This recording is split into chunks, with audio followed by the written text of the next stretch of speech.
Vlogging on YouTube and actually getting views on those vlogs is a little bit art, a little bit science, and a little bit magic, in my opinion. So many of us dream of having a consistent audience for our vlogs, and yet it can feel so hard to achieve. And at the same time, there are a ton of creators making their living off of sharing their lives on YouTube. So what's the deal? Why does gaining an audience for your vlogs feel so difficult? After a decade of making my own videos here on YouTube and being a massive YouTube fan and observing the success of other creators, I think I've landed on a few main mistakes that leads to the lack of success on many beginners' vlogs. These are things that hold us creators back from creating the best vlogs possible and also getting the best reach possible. And let me be clear here that when I'm talking about vlogs, I mean like the follow me around lifestyle style of content. Many of us know there are lots of strategies out there for gaining an audience on educational or sit down style videos, but what feels a lot more difficult to grasp is the strategy for growing a vlog channel. So why don't we make today's video a vlog so I can demonstrate the strategies that help you get more views while I tell you about them. So let's get into it. These are 3 mistakes that are holding your vlogs back from getting the most views possible and how you can fix them.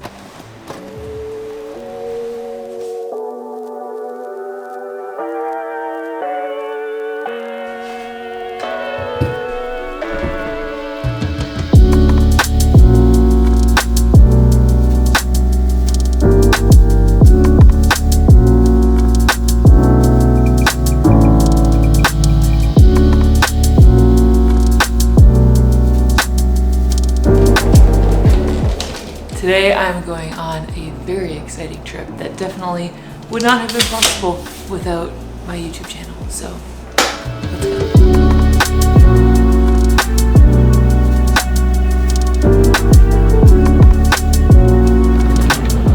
This has honestly been a very cursed travel day. I missed my connection by like 5 minutes. So I'm stuck in Chicago for like 8 hours.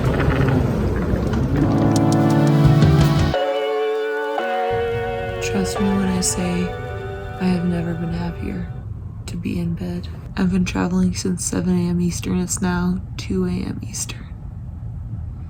Good night.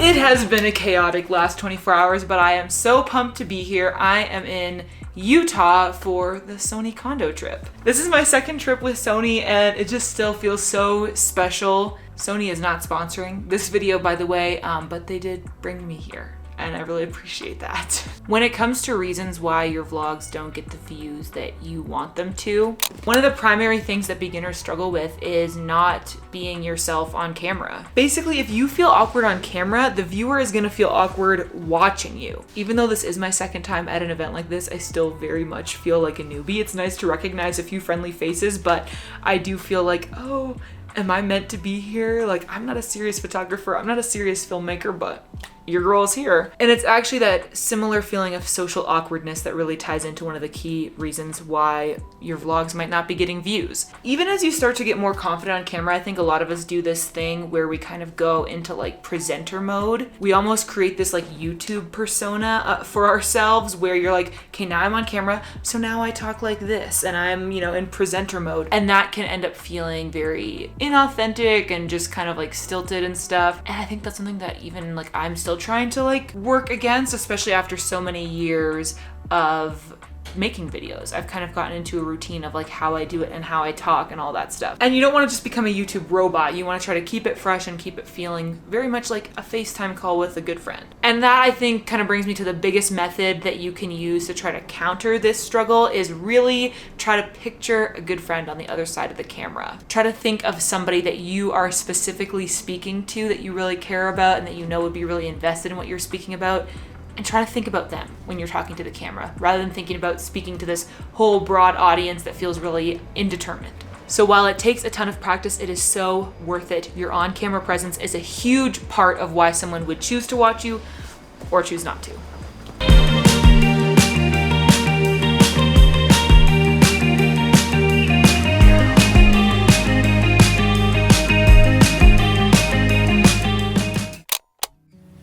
Good morning. It is day 2 of Sony Kando. I actually feel pretty proud of myself so far for getting over some of my social anxiety and meeting new people last night. I just feel like life is a journey of building up your confidence, and doing new things and meeting new people is like one of the quickest ways to level up that confidence, because it just like forces you to get out of your comfort zone. It's another early morning, but I am getting up and getting ready to head for breakfast, and I wanted to chat with you about the second thing that may be the reason why people aren't watching your vlogs. To put it really simply, you're just talking way too damn much.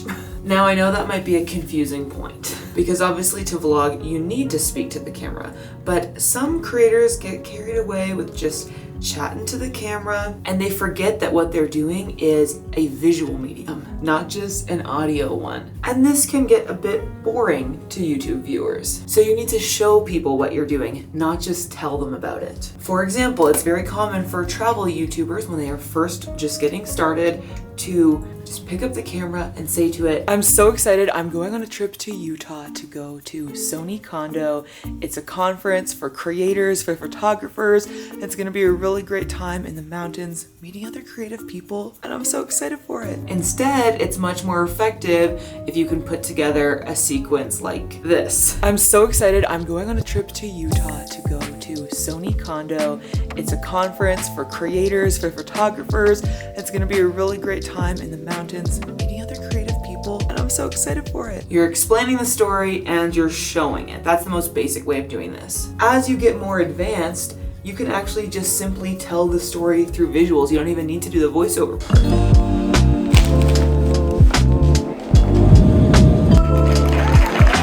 Another example, this morning, I could have just picked up the camera and said, "So I woke up this morning bright and early and I got ready, did my hair and makeup, got dressed, and now it's time for day 2 of Sony Kando." But instead, I tried to show you that I was waking up and getting ready for the day instead of just telling you about it. Using lots of B-roll or telling your story visually instead of just orally are both really great strategies for keeping your video more engaging and showing instead of telling. But sometimes you are just going to need to speak to the camera for several minutes at a time. So when you have those opportunities, try to think of ways that you can still add in a visual element that keeps the viewer engaged while you're doing it. For example, you could do your makeup on camera while you're sharing some advice so that the viewer is invested in seeing not only what you have to say, but also what the outcome of your makeup routine is gonna be. Not that mine is all that surprising or exciting, but hey, it's something to look at. I have no idea what the back of my hair looks like, but that is not my business. So we're just gonna go forward in faith. Another one of the biggest hurdles, especially for new creators, editing their videos. If that's you, then I want to suggest a course from the sponsor of today's video, Skillshare. Skillshare is an online learning platform with thousands of classes for creative and curious people like you and me. Especially when it comes to being a successful YouTuber, there are just so many different hats you need to wear and creative skills that you need to get good at. From learning how to use your camera, to editing your videos, to graphic design so you can make great thumbnails. There's a lot to cover, but thankfully Skillshare has a ton of courses about all of these topics. Specifically, I want to recommend Aaron Winter's course, Vlogging for Business, Build Your Brand with Video. This is a great overview of all the steps involved in starting a YouTube channel and the production process of each video. And there's so much more to learn, but thankfully with your Skillshare membership, you have access to all of the courses on the platform, and the first 1,000 people to use my link in the description will get 1 month free of Skillshare. So make sure you go check that link out. Now, back to my last day in Utah. Another reason why your vlogs might not be getting the number of views that you want them to is because you're just not keeping your viewer engaged. The use of suspense in vlogs is honestly so underrated. You don't need to keep viewers on the edge of their seat like it's a horror movie, but you should have some tension or suspense that keeps your viewer wondering what's going to happen next, because that's what's going to keep them watching. One of the primary metrics for success of a YouTube video, which determines how much it is pushed out to people's homepages and recommended videos, is view duration. Basically how long somebody who's watching your video sticks around for. So when you're telling a story, when you're sharing tips, whatever it is, you need to keep your viewer coming along with you. You can do this through continually bringing up questions, which then are answered subsequently, but the viewer wonders what that answer might be, and so they keep watching for those next few seconds or few minutes. For example, at the very beginning of this video, I mentioned that I was going on a trip that wouldn't be possible if it weren't for my YouTube channel, but it wasn't until a few minutes later that I revealed where I was and what I was doing. That's just one very, very simple way of bringing the viewer along with you. A lot of beginner creators feel like they need to spell out every step of the story for their viewers, when in reality, you gotta remember, your viewers are smart. They want to be able to puzzle things out on their own, and it gets boring if the creator is just telling them everything and making it so obvious. This is why people love watching like mystery movies, like Knives Out, for example. You're like trying to figure it out as you go, and it feels very satisfying to come up with potential theories in your mind as the story is unfolding. People who are watching your content like to feel smart. They like to feel like they figured it out before you even revealed it. So try to drop those breadcrumbs, have a little bit of mystery, even if it's in a very simple way.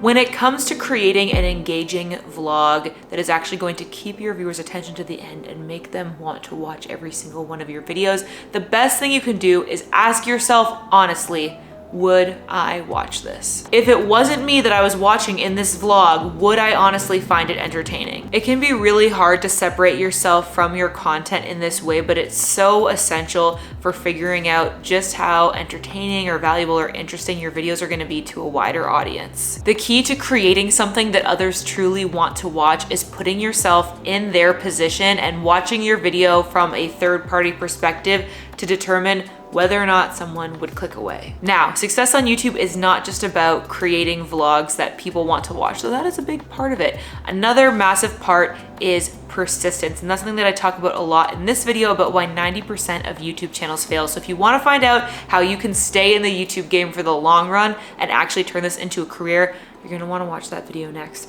And as always, thank you so much for watching. Hope that you're having adventures and following your dreams, and I will see you in the next video. Bye.